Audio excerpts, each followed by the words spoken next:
if you are at the same level, say your counterparts, you've been given a role, you're making half the money that they're making, or maybe you're making the same money, but you're given half the budget that they're given, but you're expected to produce at the same level that they are producing, you're setting me up for failure. And you're doing it based on it's intersectionality. You're looking at me as a woman. You're looking at me as a woman of color. You're looking at these things as weaknesses, when actually you should be looking at them as strengths. We'll discuss race and how it plays a factor, and how we didn't even talk about this topic because we were afraid. A Black Executive Perspective. Welcome to a Black Executive Perspective podcast, a safe space where we discuss all matters related to race, especially race in corporate America. I'm your host, TonyTidbit. So first, we want to thank WNHU 88.7 on the Rick Dial. We're here in their podcast room at the University of New Haven, so really appreciate being here, their hospitality, and really love the love that they share with a Black Executive Perspective podcast. So thank you, WNHU. And then also, don't forget to check out our partners, Code M Magazine, whose mission is saving the Black family by first saving the Black man. Check them out at codemmagazine.com.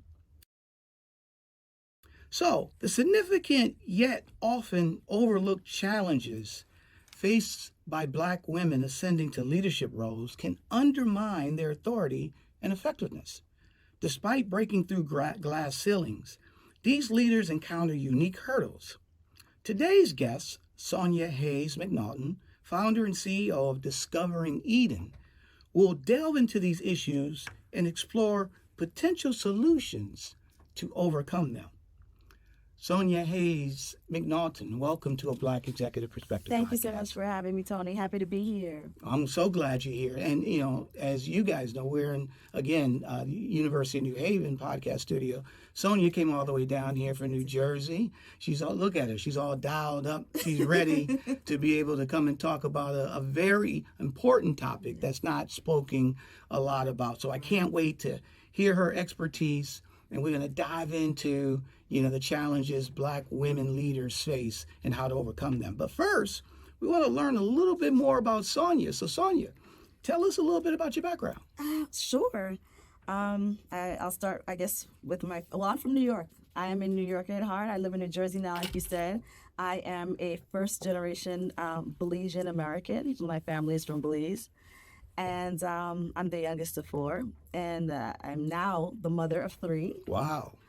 3 big kids, and I have a wonderful husband as well. And I have had I won't use the word illustrious, but I've had a blessed career in marketing. It's okay to say illustrious. Okay. So we don't build ourselves up enough, That's right? true. You're right about that. So it's all good. You're right about that. I've had an illustrious career in marketing, and my background is I have a degree, an undergraduate degree in organizational management, and a graduate degree in strategic leadership and communications, which kind of, it's a twofold. It segued me into marketing, but it's also segued me into owning my own company for corporate training for executive leadership for women. That is awesome. Great background. I love that. So tell us a little bit about Discovering Eden, your company. Sure. Discovering Eden is, I like to consider us change agents. We are all about empowering high-achieving, high-performing women of color. Actually, women overall, but we do place a heavy emphasis on women of color. And we just prepare them with the proper tools, whether it's networking, a community of like-minded individuals, programs, executive leadership. If you are at executive level, maybe if you are in the C-suite and you're leading an enterprise and you need to have a better understanding of what it truly means to embrace DEI, we have programs for that. And then we also have programs just for women who are trying to facilitate or plan out their trajectory for their career in leadership, rather. And so you can be in midline management or you can be in senior management, but it's really helping them with their professional development skills, whether that's, soft skills, some technical skills, or even things like imposter syndrome, training on that. So if you're in midline management, we have programs that will help you kind of navigate imposter syndrome, or if you need executive presence, but reinforcement, or how to have influence in the workplace, or if you need just some training, just to have a board seat if you want to join boards. So we have a number of different programs, workshops, webinars, and we also have a curated library where you can just find resources, whether it's case studies or just other thought leadership pieces that you can use to glean from and use for best practices, or just to enhance your professional development. Wow. I mean, that's insane. There's a lot of stuff that you end up helping leaders overcome. And so real quick, what made you want to start your own business? I spent about 20 years in corporate America, and like I said, it's been illustrious. I was blessed, but I also found that there were some I don't want to use the word glitches, but there were some moments that I felt I was at a disadvantage. So, and I feel like some of that was due to not only my gender, but obviously to my the fact that I'm a minority woman. Right. And so, after 20 years in the business, I then decided I wanted to help other women who might be struggling in the same way that I did, right? So when I say struggle, I mean, things that may have taken me 15 years to achieve. I feel like I might have been able to achieve that maybe in 7 years. And so if I would have done things differently, or if I had the advocates in place or something of that nature, and so I want to be that kind of a servant leader, to help others to really get to where they're trying to go faster and smoother, less complicated. I love it. And that's what we need more of, servant leaders, right? Yes. That's the key phrase that you said, is servant leaders. And I don't think that a lot of leaders know what really being a leader is. It's not a title. It's about being a servant and serving others. So we're going to definitely get into that. So, my girl, seemed like, number one, I'm excited because you seem like we got the right person here to talk about this topic, right? So this is awesome, right? So you ready to talk about it? Yeah. All right, let's talk about it. All right, so now listen, before we get into the deep end of the pool, all right, you didn't get to where you are just overnight. Tell us a little bit about the influence of your family, your early life, and how that shaped you to where you are today. So, yeah, I come from a strong Christian faith family, my parents. And so, if anything, I think that, that has taught me about dedication and loyalty, commitment, serving others. So those are all values that were embedded in me. And I think the other thing is that my parents, coming from another country, and you have that American dream, and you get here, you want to get that good job and stick with it for 35 years and get the package and retire. And, so that lends itself to the commitment that I spoke about. It does not lend itself to entrepreneurship, but it did instill those good hardcore values in me that take you far, whether you were an entrepreneur or just, working for another corporation. So I think that's how my family, my upbringing, played into it. Yeah, it seems like the discipline of hard work, right? Even though it wasn't about entrepreneurship, it was still about getting up every morning, bringing it every day, regardless of how you felt, regardless of what the circumstances said, regardless, you had to do that. So if I'm hearing you correctly, that is like the root of one of the things that your parents basically provided you. Is that correct? It absolutely is. And I mean, just an example, when my father retired and they gave him his file, I think he had like over 200 and something vacation days and sick time that he never took, right? That's dedication. Right. So we were, and that was instilled: hard work, do what you have to do, be a person of your word. And I mean, those are just, they don't get old. Those values just don't get old. They're the fundamentals of life, right? And if you follow the fundamentals, guess what? They don't fail, right? They'll pass the centuries of time. Test of time, yep. So, based on that, tell us a little bit about your first racial turning point. Oh, I remember, and then there have been a few, but the first one, it was in 2001. I was in a meeting, and it was some of us were in the meeting, and physically, and then there was some on the conference line. And one gentleman that was on the line, I didn't know him personally, but I had a feeling that he was a man of color. On the call, someone referenced him with the N-word, right? So let me just back up. Yeah. Conference call. Yeah. At work. And I'm making a mistake. He was not on the call. They referenced him, but he was not on the call. So they were talking about They were him. talking about him. And he wasn't on the call. He wasn't on the call. And then they used the N-word. But the people that were on the call did not know that I was in the room. I was the only Black person in the room. So they're under the assumption, I'm assuming, that there's no minorities in the room, so they can say this word freely. Right. This is before Zoom. Oh, yeah. This is before Teams. 2001, this is right. before. So it's just a regular speakerphone. Yes. People talking, and they didn't know you were in the room. So what happened? And so they used the word. I thought I heard it, but part of me was, I must have misheard. That couldn't have been what it was. But I knew what it was because immediately after the meeting was over, two of the managers scooped me up and they took me in an office and they wanted to explain that this is not the typical way that business is done. They can't believe that this was said, and they wanted to kind of sweep it under the rug. I allowed that to happen, right? It was very early in my career. I was stunned that had happened in a corporate working. You hear things when you're in school, but I didn't know how to respond to it. And they apologized, but it left a stench. It lingered. Mm-hmm. How did that make you feel, though? Even though that was your first experience in corporate America? It made me feel different. And I already knew I was different. Mm-hmm. But it made me, and it definitely confirmed for me that this gentleman was a man of color. And it made me feel a little bit confused because perplexed. I didn't know what the right way was to address it. I felt scared to speak up about it or challenge it. Mm-hmm. Mm-hmm. I let them apologize and I left it alone.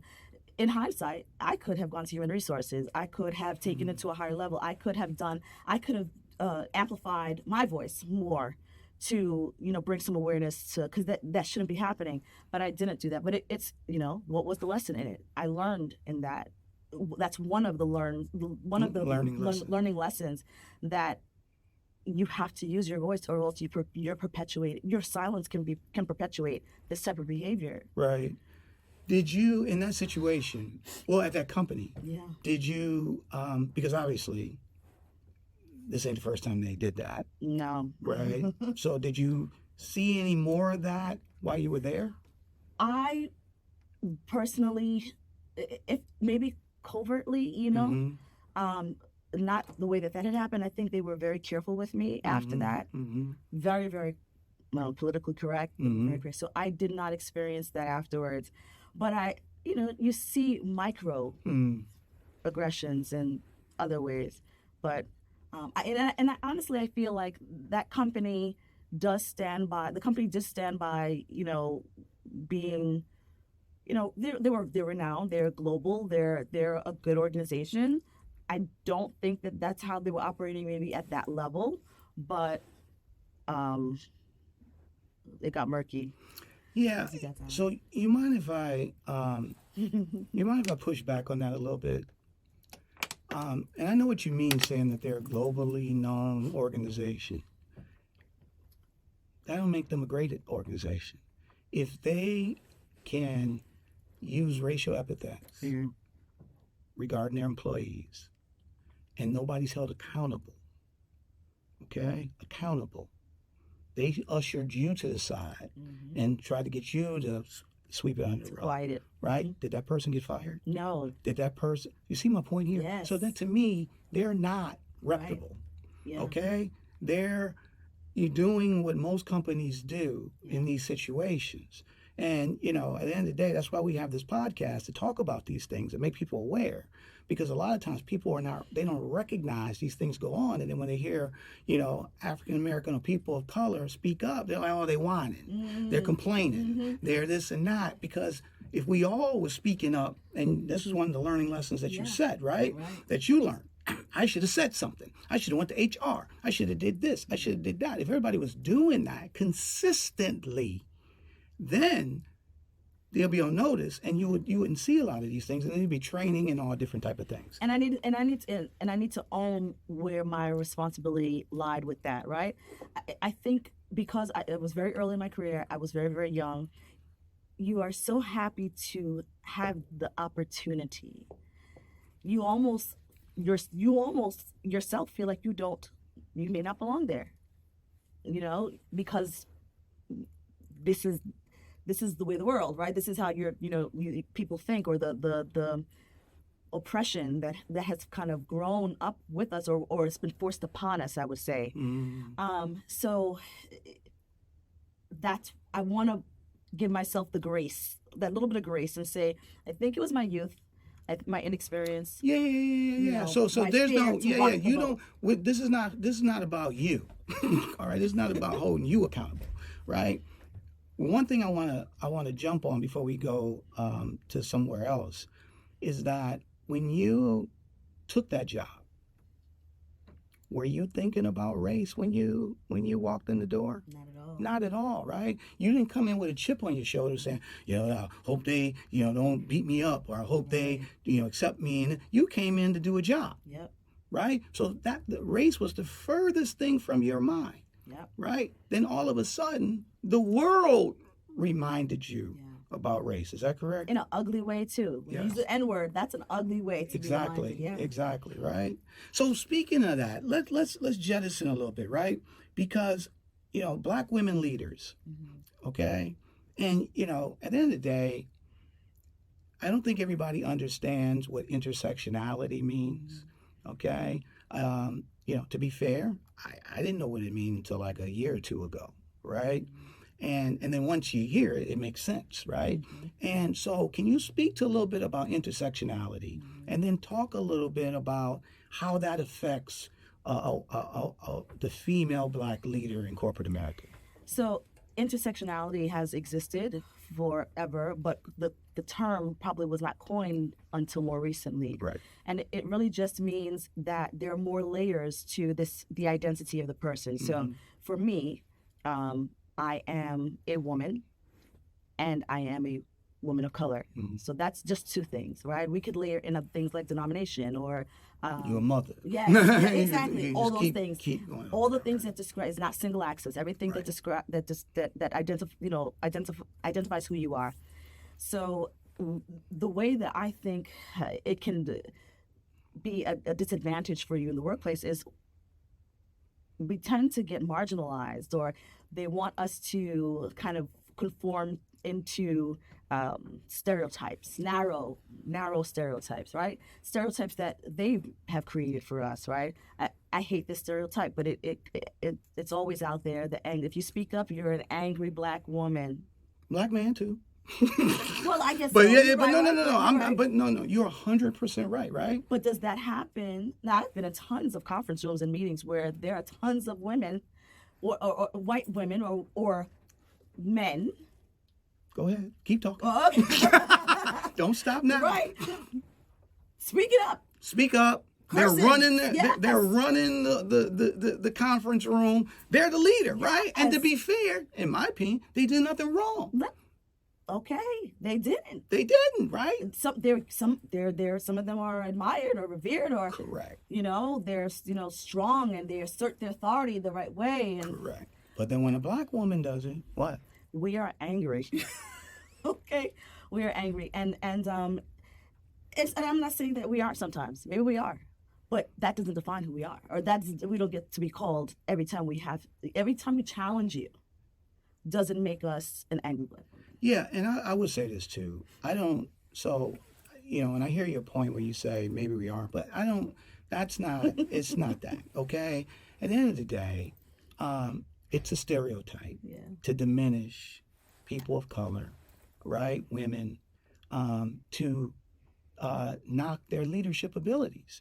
If the same person that was white said the exact same thing with the same type of passion, same type of level of from a audio standpoint, same type of level. To your point, they'd be revealed. Yeah. She ain't taking no junk today, or you don't want to play with double A because when you better get it done, right? Those things are like great leaders. Yeah. When a woman, a black woman, person of color says that, they're angry, they're aggressive. Okay, because they want us to be docile. Yes. Okay. Because we should just be happy that we're here. Exactly. So go further onto the intersectionality and how it affects women of color. There's a number of things. It can demean your self-esteem.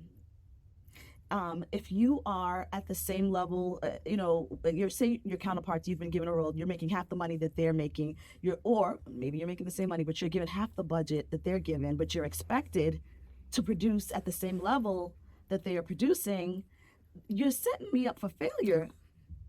And you're doing it based on it's intersectionality. You're looking at me as a woman, you're looking at me as a woman of color, you're looking at these things as weaknesses, when actually you should be looking at them as strengths, right? Mm-hmm. You should be embracing the differences, and that's what diversity is about.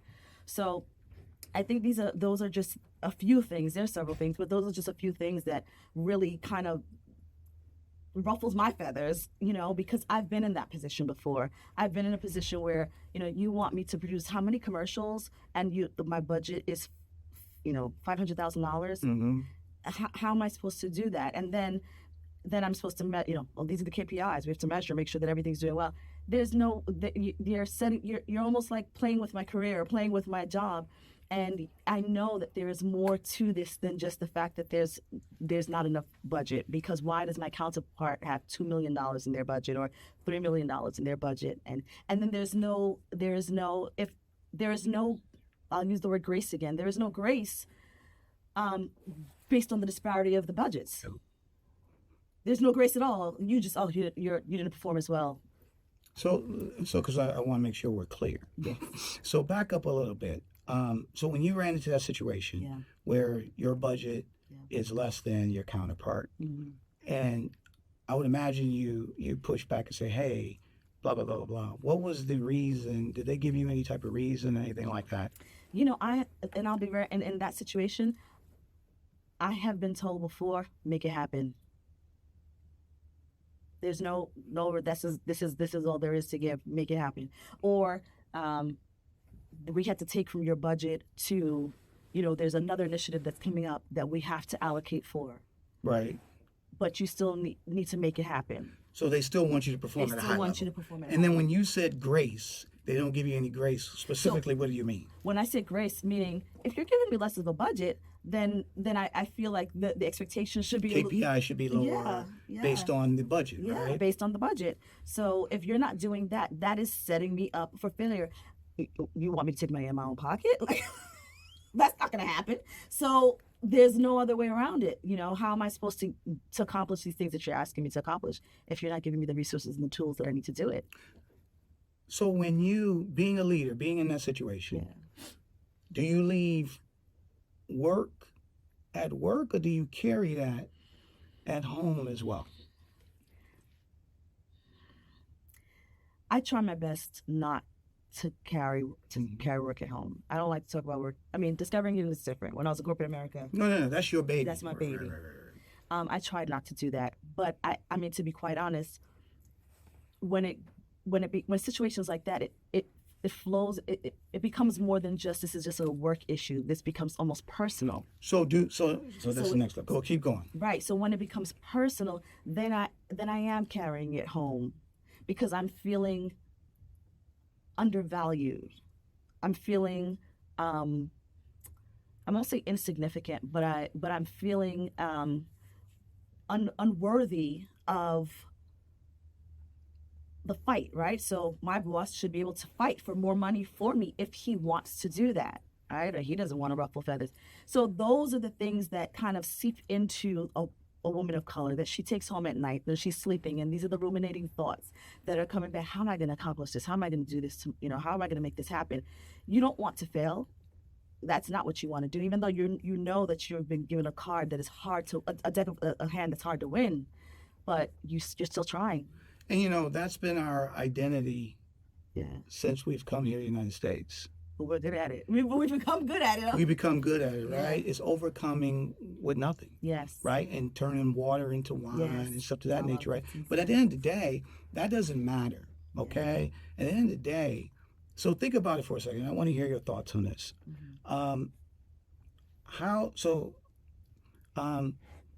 If I was hiring you, right, to be my SVP or CRO or Chief Marketing Officer, what the case may be, how can I get the best out of you? What do I need to do to get the best out of you? You need to equip me with the essentials, right?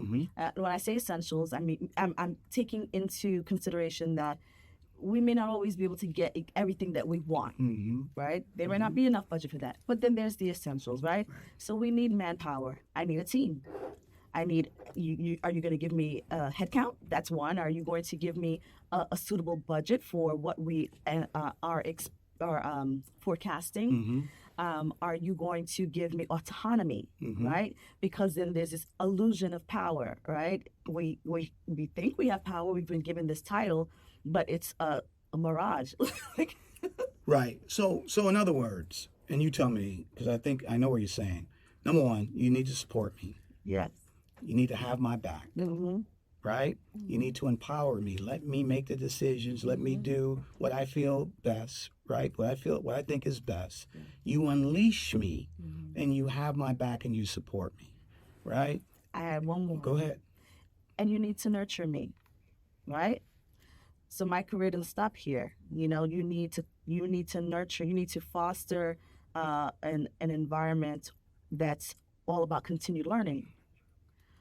And that doesn't happen all the time for women in general, but for women of color, we don't get those opportunities all the time. So if you are doing all those things, you are setting me up for success. Right. So going back to your point, back to the budget thing, right?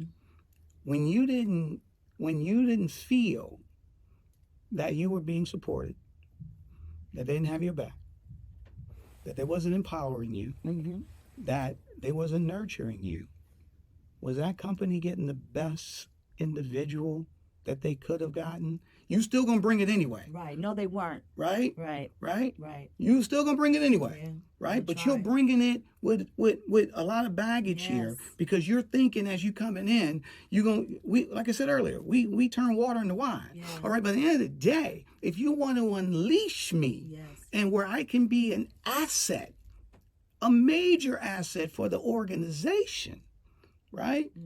These are the things that you need to bring to the table to support me as a Black woman leader.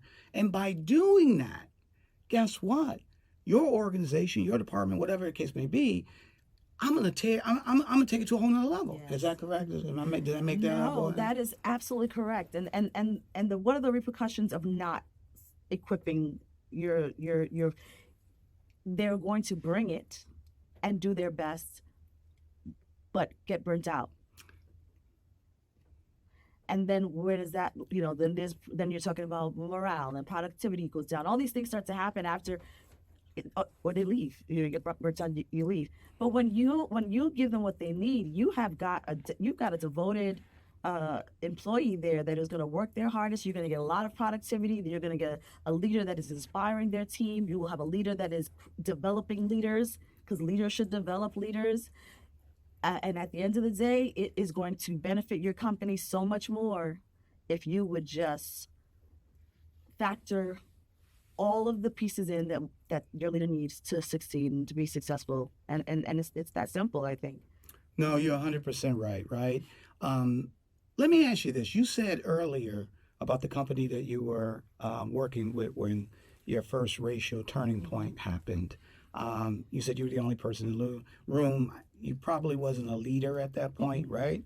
But let me ask you this. Have you been in organizations where you were the only, person of color from a leadership standpoint? Okay. So how did that make you feel, and how did that affect you, knowing that you're the only one? They hired you. You don't see anybody that look like you. Yeah. Okay? Yeah. How did that affect you in terms of navigating and being effective at that organization? And so that's tokenism right there, right? Mm-hmm. And so you can feel that. That's almost palpable. You know that you're doing your work with the mindset that you are just filling a quota, right? And that's how I felt most often. That I am here. I don't know if my work is truly valued as much as it is needed to check the box. Mm-hmm. Mm-hmm. And that's fake. So it's definitely fake, right? So you just said something. You said tokenism, 100%. You felt like I'm just fulfilling a quota, right? Mm-hmm. So, which makes sense. How did your fellow employees see you? What do you mean, my counterparts? Your counterparts. I'm sorry, not employees. Your counterparts. I think they saw me. I think they saw me as a token. I mean, I'm just gonna be honest. No, but go ahead. Yeah, I think that they did, and one of the reasons why I think so is because as the only person of color, it's very isolating. You feel alone, right? So just like when you have an issue on the job and you can, talk with your cohorts about it, and I don't have that experience. So the relationship, the camaraderie is not the same, and those nuances, it's noticed. It's just we're not operating. There's not a synergy. So it affects in so many different ways. So they definitely think and I've been on teams where they may have been one other woman. Most times it's just two women, and I'm probably always the only woman of color. And but it's a mixed bag, right? Because as a woman of color, you almost feel like I made it, like I'll just take it for the sake of taking it because this is how you kind of go into, you don't know if the opportunity will present itself again. Mm-hmm. So I say that to say, when you are nurturing your employee and they're getting the right professional development and they're, learning how to navigate issues like imposter syndrome or inadequacy or whatever it may be, they're able to deal with those feelings, with those emotions, and maybe it would create better synergy, or maybe it could lend itself to building a better team, right? But most women of color do not have those resources. And so one of the things when we talked about the description of this episode is that how Black women leaders are undermined. Okay? So if you are the only Black leader, if you feel that you're a token, and then your counterparts feel that you're a token, do they think you really got the job because you're qualified? That you bring an expertise to the table, that you bring a certain perspective that they wouldn't have? Or do you think that they figure you only got the job because you were Black? That's exactly what they think. And they demonstrate that, right? Because in those positions, I felt many times as though you said undermined, right? Opinion being dismissed, or when you say opinion being dismissed, like what do you mean? Meaning, like if we're in a conference room and we're brainstorming, and everyone is giving their suggestion, and my suggestion might be very valid, but it may take a couple of people to remind them, well, that actually was a good idea. Let's listen to it again. That's true. So it takes so much time with that. So they know why you're there, and there were several times where I was even more qualified or had better credentials, and it's that stench. I don't know. This is a stench. No. You smell it. Yes. All right. I've been in situations like that. You smell it, right? You see it. You see how they're tuning you out. Yeah. Okay. Your ideas and stuff don't matter as much, right? Your thoughts and stuff don't matter as much, but that undermines your leadership. Here's the thing, and let me ask you this: when you were in a leadership position, you had a team. Is that correct? Mm-hmm. So that's where it does it. Go ahead, talk to us a little bit about that. How does this affect you and the team? It can, because Now, when you're leading a team, you're expecting your team to respect you, Right. you know, not only respect you, but, obviously, follow instruction, produce, but they start to pick up. Now, I have not had experiences where they have adapted that attitude and treated me differently, because I always kept a really good Relationship with them. Always did that. But I have had moments where they have come to me and said, this is not right. Why is such and such team doing this? And you know what I mean? So it's obvious. And I've had team members come to me that are not minority. Yeah, it doesn't matter. They see it. They see it.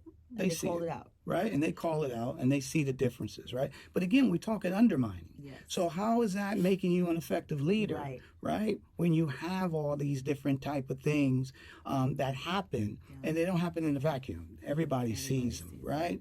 And then talk a little bit about the microaggressions, right? The little subtle ways. I mean, let's be honest, when you're on that call, when you're 20, it's a long time ago, right? That wasn't subtle. That wasn't subtle, right? I was flat out, right? Yeah. But talk a little bit about some of the microaggressions that you have experienced as a Black woman leader. I think, microaggressions that I've experienced might be just comments about style, or comments about, and not even just style, like when I was taking my son to look at HBCUs.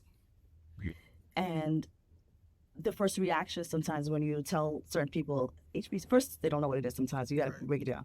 But then when you do break it down, it's almost like, oh, why? Like disqualifying the validity of the school. Right. So, and those are more annoying than anything. But I think the more microaggressions is when people touch your hair. They always talk about that. So they touch your hair and stuff like that? I have definitely had that. And that it wasn't this hair either. It was, like corporate hair, like straight corporate hair. Wait a minute, stop a second. Back up. Yeah. So it just... Yeah. They touch your hair. Doesn't matter what type of hairstyle you have. No. People want to touch your hair. I mean, I could give the benefit of the doubt and say, they just thought it was lovely. I don't know, but it's like, you're not supposed to do that. It's inappropriate. Have you ever touched another woman's, a white woman's hair at all? I don't think so. Okay. Maybe my girlfriend, Okay. Not my... But not just somebody coming out of the blue. You look so great and they want to, yeah. No, I do not think so. It's some things, it's hard to define sometimes what you would consider to be micro and what you would consider to be a macroaggression, right? Because some of them can kind of like cross the line or overlap. Can you define both? Yeah, so a macro, okay, so the instance that happened with me that we just talked about when they said, when they used the N-word. The N-word. That is a macro to me. But if they didn't know that I was in the room and it wasn't, would that be also considered like a microaggression? No. No. Anyway, I think the micro is the stuff, why your son going to an HBCU or touching your hair and stuff of that nature. And I think maybe macro would be counterparts that question, why did you get so much money for that budget? Or why are you getting another headcount? Why are you getting another full-time employee? And then they will actually go question and go to the boss and say, I don't understand, why is Sonja getting another FTE? I need more help on my team. So those are more, and I say that to me is a macroaggression because I don't see you doing that to our other team members who don't look like me. Right. I do not see that. Right. And they can be very vocal about it too. They will make a big deal, like go to the boss and say like, what's up with this? Yet they're not angry. They're just voicing their opinion. So in other words, are absolutely angry. Yeah, but just so I'm clear. In other words, they go to push back about the resources that you may get, right? But if you did that, you would be the angry person. If they did it, it's just a regular conversation. That's one, and two. I think that they're so used to us not getting the resources that when you do get one or two little things, they don't understand how did that happen or why did that happen. I need an explanation. One of the things I've always had to deal with, it's the mental challenge when you see things, you feel things, Yeah. little bitty, like little needles Yeah. that's just hitting you over and over again, right? You see it, you feel it, right? At the same time, I've had some, and you spoke to this a minute ago, I had some, people on my team or other leaders Yeah. come to me like an ally, or I like using the word accomplice, right? Okay. And say, hey man, how are you doing? Hey, that makes me feel a lot better because I don't feel like I'm walking through the woods all by myself. Have you talk a little bit about, have you had different allies or different individuals speak up on your behalf, push back against the status quo regarding some of these issues? Do you mean minority also, or you just mean in general? I'm talking outside of a person of color. I'm talking Outside. a white person And that's really helping champion. And they may not be a leader. They could be Yeah. somebody that's on your team, Yeah. like you said earlier, I have had that. right? I have had that, and honestly, I've had a boss or two that were minority as well, but not as minority as me, and that may be more, say, can pass. They can maybe pass. Am I allowed to say that on this? Yeah. So I'm just being clear here. So I'm were so you scared saying of they're what to light say. skinned? They're light skinned or they're dark skinned? What do you mean? Yes. Like, So they are. hold on, Latino. stop a second. You on a Black Executive Perspective podcast? You just speak your mind here.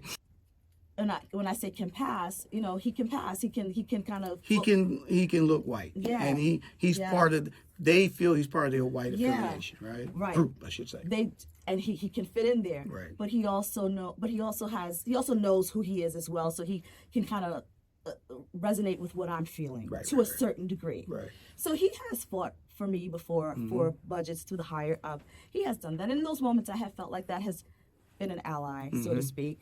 I have not had a lot of moments like that, though. I really haven't. I think a lot of times people are about what they're doing. They care about themselves and what they have going on, and they're not always going to be willing That's true. to step up. And if they are your counterpart, they're not trying to give up what they have for you. So that's basically why I think I haven't had too many of those experiences, but I did have one or two that were meaningful enough. So, you think about it, and you said illustrious career. Okay. You said illustrious. No, you said it. You I said, said "Can it. I say it?" No, you said illustrious. I said, "You can say illustrious. We don't build I ourselves did. up." Okay. I did. So hold on. You said illustrious, right? And so, based on all the things that you've dealt with, okay, that most people don't know about, as being a Black woman leader, all right? Why do you say illustrious? I say illustrious because I have worked for the majority of the companies that I've worked for have all been Fortune 50. And as a woman of color, to work for these organizations, I think that speaks volume to my career, my credentials, and my commitment to my work. And I've done some great things. I've done some great things while I was with those organizations. Launched the first set of commercials for one of the companies with radio and TV. To help to rebrand our look and feel for the company. A lot of great things that were an undertaking that were successful.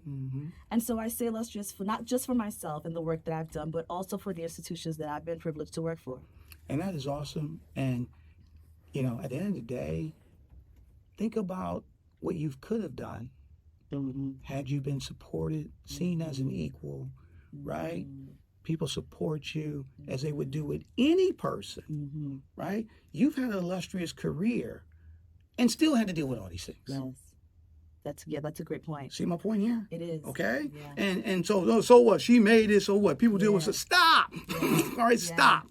Okay? At the end of the day, Just getting through the doors. thank you, right? These things that, women of color deal with, Black women deal with. Yeah. All right? And, when we backing up to intersectionality, one of the things I had to learn, and look, everything you said, everything, I've experienced as a black male in corporate America, from tokenism to on yards. But here's the difference, is that I'm still a male, okay? Which gives me some advantages versus a female, right? So if you start thinking, that's where the intersectionality comes into play, all right? So, and then when some of my friends who are, who are African-American leaders, women of color, and they share certain things, and I'm like, wow, you know what? I didn't even think I see my stuff as a male. Yeah. But when I hear about the things that our sisters of color go through, I'm like, wow, right? And so you carry this. A lot of women, black women, are carrying a bag on their shoulder, and still bringing it every day. Yes. Right? And can sit here on a black executive perspective and say, I had an illustrious career. And trust me, we've had a lot of women leaders come on here, and they've said a lot of the same things that you've said, right? Yeah. And they got PhDs, they're CEOs, they're chief marketing officers, they got a ton of stuff going on, right? But that doesn't diminish what we had to go through. What people, not just what you had, what people still have to go through, right? Yeah. And this is why we speak up on these things. Speak a little bit. Did you have something you want to say about that? Go ahead. Well, not necessarily about that, but I was going to say, about 10 years ago, was it Sheryl Sandberg came on the scene for the book Lean In. I don't know if you know that. You've heard that. I know. She's an executive at, really? So she wrote this book called Lean In. Educate me. Yeah, she wrote it's great principles. It's about women, leading into your voice, finding your voice, being authentic, and doing it all, having your career. She worked at Facebook. I forget, she might have been like the chief operating officer of Facebook or something like that. And it went wild. Got you.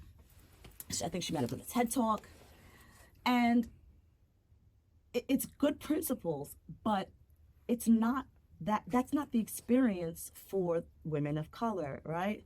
She is speaking from a place of privilege, right? Because she's, Ivy League and all these things. She's also speaking from the table. She's already sitting there. She has that seat.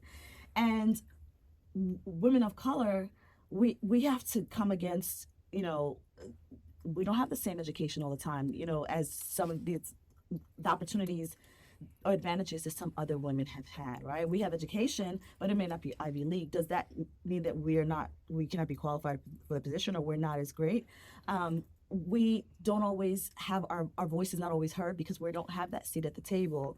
And so it just really, it was a eye-opening for me, the book. The book was good, and it's great principles, but there needs to be the homegirl version. No. Yeah. With more strategies. Yes.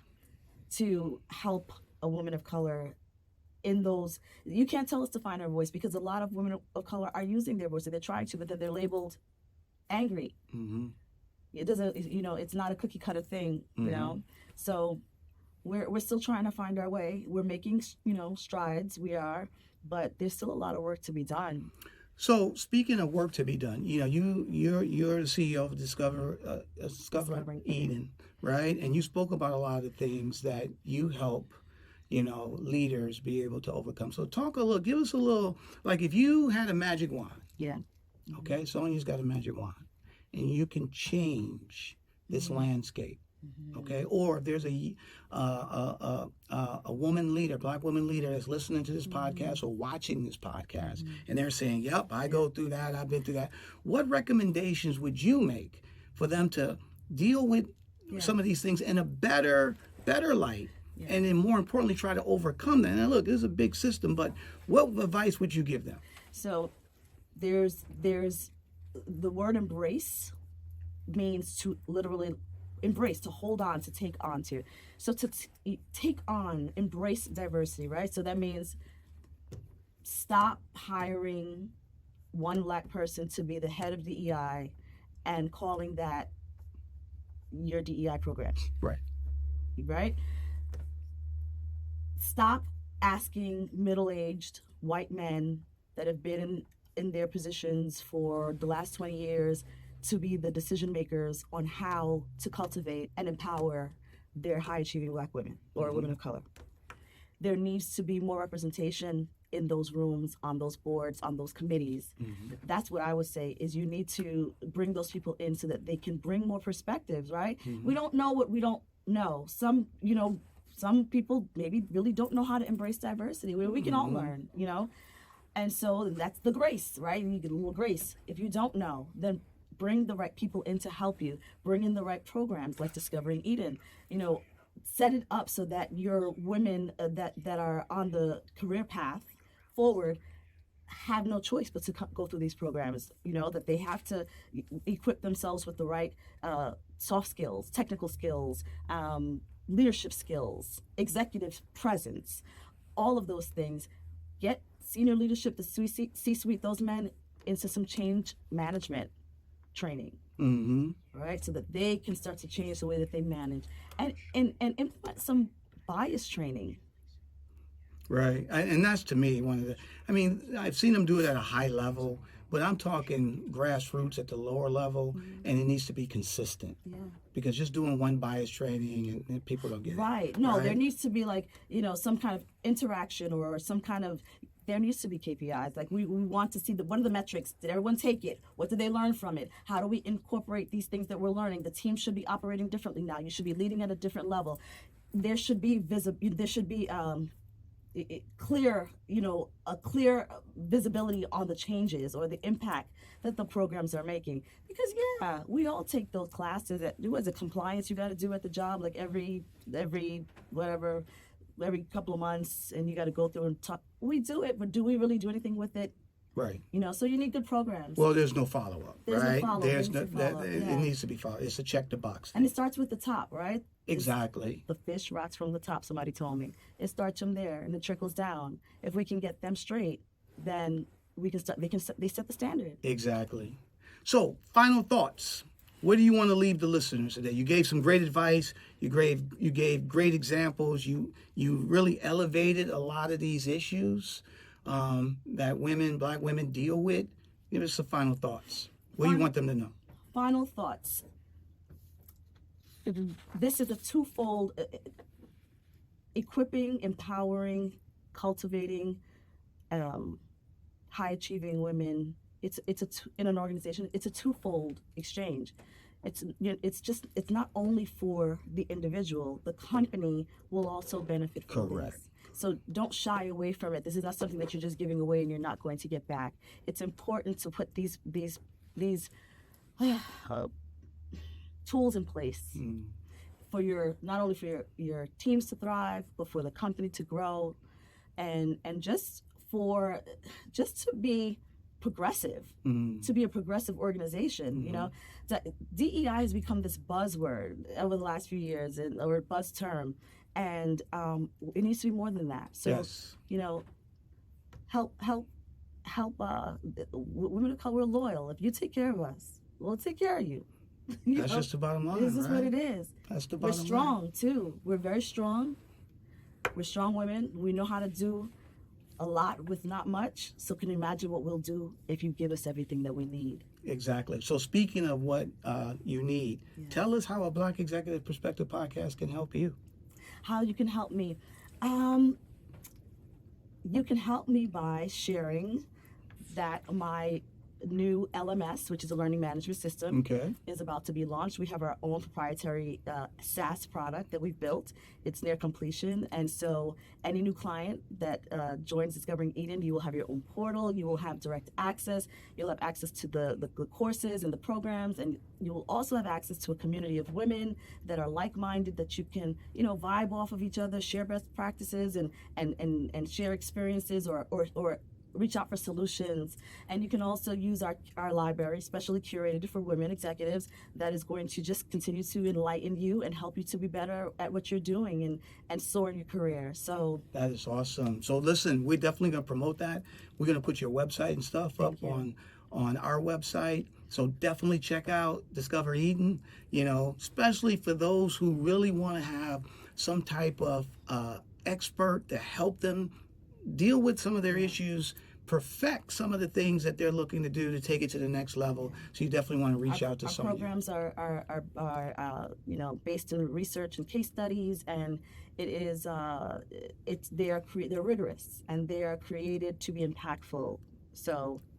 And I can imagine, especially having, Sonja leading the charge. So we want to thank you for coming on today, A Black Executive Perspective. Your insights and thoughts and experiences has really, really, touched me, and I'm pretty sure it's touched the audience. And, we want to have you come back at sometime soon. Thank you so much for having me. Thank you, Sonja. Thank you. Tony. So I think it's now time for Tony's Tidbit. All right. So the tidbit, as always, is based on the conversation that we had today. So the tidbit is, in order for us to cultivate Black leadership, we must first realize that racism is inherently embedded in many of our organizations. And you heard a lot about that today with Sonja, about some of the issues that she dealt with as being a Black leader, not just her, a lot of other people. So we want to thank her for coming on. So I think it's now time for our Need to Know with Nsinga. Nsinga, what do we need to know? Hi, this is Nsinga Burton bringing you your Need to Know moment today. And today we're going to be talking about the wonderful DEI, diversity, equity, and inclusion, which is under attack by many, many different factions of our society. DEI, which is really about inclusion and belonging and making sure that people who are usually qualified and overly qualified have access to the same types of jobs, education, various institutions as those who have been part of the ruling class is what we would say in an academic setting, but those who have been historically empowered. So, diversity, equity, and inclusion is really about historically disenfranchised populations and how to bring them into the fold in a way that is equitable, as we try to create a more fair and just, or some would say egalitarian society. So it's been really interesting as of late that DEI has become sort of a Republican dog whistle, and has been presented as something other than the desire to create a more equitable and just society. But it has become a term that is now aligned with being less than, with being unqualified, with being part of a movement. And this is not true, right? These are just what people are saying and doing in order to take away opportunities from historically disenfranchised populations, and these opportunities that they otherwise would not have. Because we do know when these members of historically disenfranchised populations met all the criteria, met all of the qualifications, exceeded those qualifications, they still were not given the nod. They still were not admitted to schools. They still were not given jobs or awarded jobs that they had applied for. Some weren't even allowed to have interviews, right? And so all of these things are tied up in diversity, equity, and inclusion, and why, diversity, equity, and inclusion is important. So an example of what I'm talking about when we talk about a dog whistle is when you change the meaning of something so that it becomes a negative, right? It becomes something other than what its original intent is. So example, you all have been watching the unfolding of, or the aftermath of, the collapse of the Francis Scott Key Bridge in Baltimore last month. It's in Maryland. And, it was purely an accident. It's still under investigation, but for all intents and purposes, it was an accident that happened. In fact, the people who warned the police, who subsequently died in the accident, the only people to have died in the accident were immigrants, right? So, and Latinx immigrants who were working. I say all of those things to say this is an accident that happened. The mayor of Baltimore is Brandon Scott, a young man. He's 39 years old, native Baltimorean. And the governor of Maryland is Wes Moore, again, native Baltimorean, African-American. And the port commissioner is a Black woman named Corinthia Barber, again, native Baltimorean. And what happened or some of the things that you might have seen is people on Twitter saying, oh, the DEI mayor. This is why this accident happened, because they have an unqualified DEI mayor in place.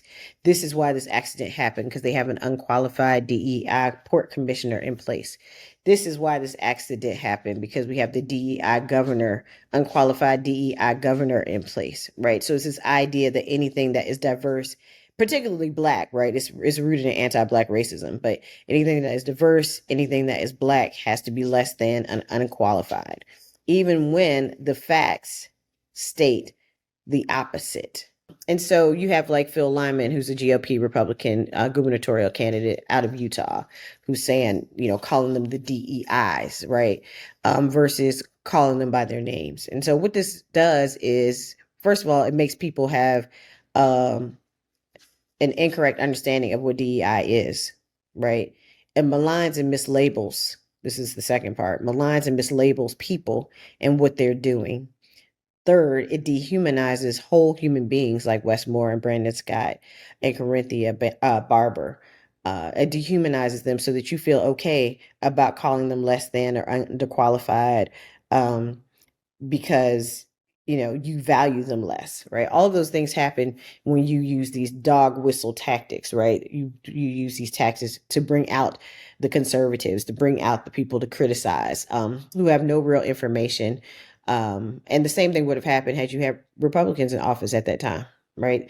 This was an accident that was unavoidable to a large extent. And then the challenges that were happening have nothing to do with those individuals or their qualifications. So why would you do that other than to mislead people?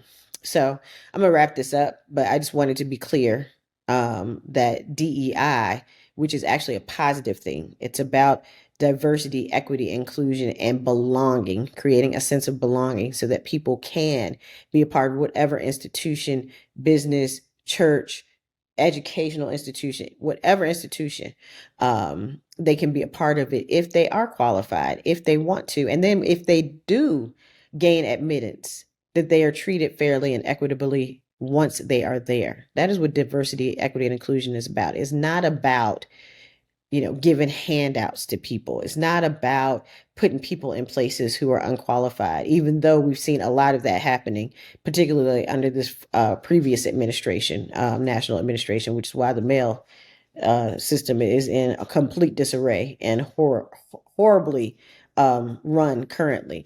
But, we don't talk about that person. We don't say, oh, they put another white man in there, so it's going to be terrible. Because it's ridiculous. That sounds ridiculous, right? Yeah. Okay. And I know it's not equally yoked. What I am saying is, and it's not an equal argument because of the power dynamics. But what I'm saying to you is DEI is a good thing. DEI is about giving people who are qualified and who have paid their dues and who have done what they needed to do a shot in a place, often a workplace, often an educational institution that they normally would not get the nod for, just because they're actually Black or they're actually Latinx or they're Asian or they're whatever, right? They wouldn't get the nod necessarily. So that's what it is about. It's about inclusion, right? Not about unqualified people getting jobs they don't deserve and running the country into the ground. And that is your need to know note from Nsinga. Wow, thanks, Nsinga. That's some great information. Really appreciate it. Can't wait to hear what you have next week. So, and for next week, we want you to join another episode of a Black Executive Perspective podcast, where we're going to basically next week is going to be, oh, hold on. I see. Yeah. Next week is going to be the voices of the African diaspora, stories across continents. So you definitely don't want to miss this. But one of the things that we want you to do, which is very important, is incorporate our motto, less, LESS, because we're looking to decrease racism and any isms. So first, L means learn. You want to educate about other cultures, history, other people. Then once you learn, E stands for empathy. That should give you more, you should be more empathetic to your fellow human being. And then S stands for share. Share what you learn to others so more people can be educated And then the final S stands for stop. We want to stop racism, discrimination, wherever it runs up in our face. So when grandma at the Thanksgiving table said something inappropriate, you say, Grandma, you can't say that, right? So if everybody's incorporating less, we'll have a fair kind of world. And these are the things that you can put in action and control. So let's everybody do that. So continue to follow a Black Executive Perspective podcast wherever you get your podcast. And you can follow us on all our socials on Facebook, LinkedIn, X, TikTok, and Instagram at a Black Exec. So I hope you enjoy our conversation today. The illusion of power, challenges faced by Black women executives. I want to thank our guests, Sonja McNaughton. I want to thank the people behind the glass, Double A, and we got Noel, all helping it out, making things work. And so we talked about it. We love you, and we're out. Executive Perspective.